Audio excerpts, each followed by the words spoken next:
ఆస్తులు, డబ్బు, ఆదాయం ఇవన్నీ భౌతిక సంపదలు.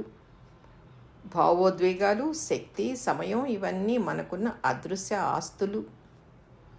ఆర్థిక జీవితాన్ని క్రమబద్ధం చేసుకోవడానికి ఆదాయ వ్యయాల బడ్జెట్ ఎంత అవసరమో, అదృశ్య సంపదను ప్రభావవంతంగా వినియోగించుకోవడానికి భావోద్వేగాల బడ్జెట్, అదేనండి ఎమోషనల్ బడ్జెట్, అంతకన్నా ఎక్కువ అవసరం.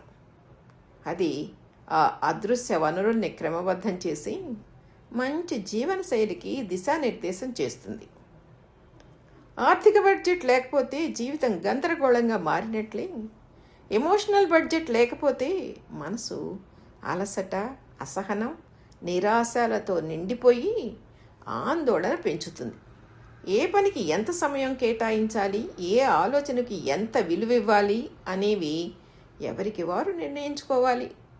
ఆర్థిక బడ్జెట్ మనకి సౌకర్యాలనిస్తే, ఎమోషనల్ బడ్జెట్ సంతృప్తినిస్తుంది.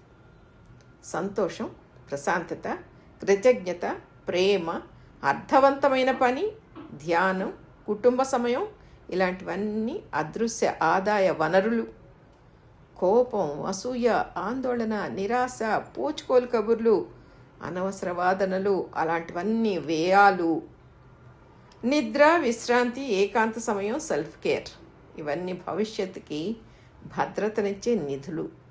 వీటి మధ్య సమతుల్యత లేకపోతే ఎమోషనల్ బ్యాంక్రప్టసీ తలెత్తుతుంది. వీటి మధ్య సమతుల్యత లేకపోతే ఎమోషనల్ బ్యాంక్రప్టసీ తలెత్తుతుంది. నిత్య జీవితంలో ఎమోషనల్ బడ్జెట్ అమలు చేయాలంటే ఆదాయాలకు ప్రాధాన్యం ఇవ్వాలి, వ్యయాలు పరిమితం చేసుకోవాలి, నిల్వలు తప్పనిసరిగా ఉంచుకోవాలి. ఆర్థిక బడ్జెట్లో అనూహ్య ఖర్చుల కోసం కంటింజెన్సీ ఫండ్ ఉంటుంది కదా, అలాగే ఎమోషనల్ బడ్జెట్లో కూడా అనూహ్యమైన భావోద్వేగాల సవాళ్ళకి సిద్ధంగా ఉండేందుకు అదనపు ఆత్మవిశ్వాసం, సహనం, ఆశ రూపంలో కొంత ఎమర్జెన్సీ ఫండ్ ఉంచుకోవడం ముఖ్యం. ఇది తీవ్ర కష్ట సమయంలో పరోక్షంగా సహాయపడుతుంది. ఉదయం ఆఫీస్కి వెళ్ళే లోపలే ధ్యానం, ప్రార్థన, వ్యాయామం లాంటి చేయడం వల్ల ఆదాయం పెరుగుతుంది. సోషల్ మీడియాకి, ఫోన్కి దూరంగా ఉండటం వల్ల వ్యయం తగ్గుతుంది. 10 నుంచి సాయంత్రం 6 గంటల మధ్య పూర్తిగా వృత్తి ఉద్యోగాల మీద దృష్టి కేంద్రీకరించడం వల్ల ఎదుగుదల ఉంటుంది. అనవసర సమావేశాలు, వ్యర్థ ప్రసంగాలు తగ్గించడం వల్ల వ్యయం నియంత్రణలో ఉంటుంది.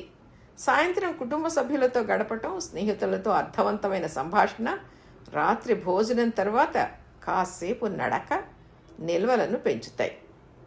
సోషల్ మీడియా లాంటి కాలక్షేపాలకు పరిమిత సమయం కేటాయిస్తే వ్యయం నియంత్రణలో ఉంటుంది. టీవీ బదులు పుస్తకం చదవడం, గ్రాటిట్యూడ్ డైరీ రాయడం వల్ల మానసిక ప్రశాంతత నిధి పెరుగుతుంది.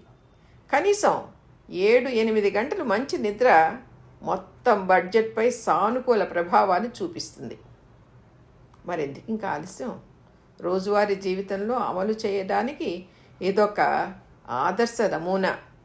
వ్యక్తిగత పరిమితులు, ఉద్యోగ వేళలు, బాధ్యతలు, శక్తి సామర్థ్యాలను బట్టి దీన్ని ఎవరికి వారు సర్దుబాటు చేసుకోవచ్చు. మానసిక వనరులను అత్యంత ప్రభావవంతంగా వినియోగించే కళ ఈ ఎమోషనల్ బడ్జెటింగ్. శ్రీ పున్నమరాజు గారు మంచి సలహా ఇచ్చారు కదా, మరి పాటిద్దామా?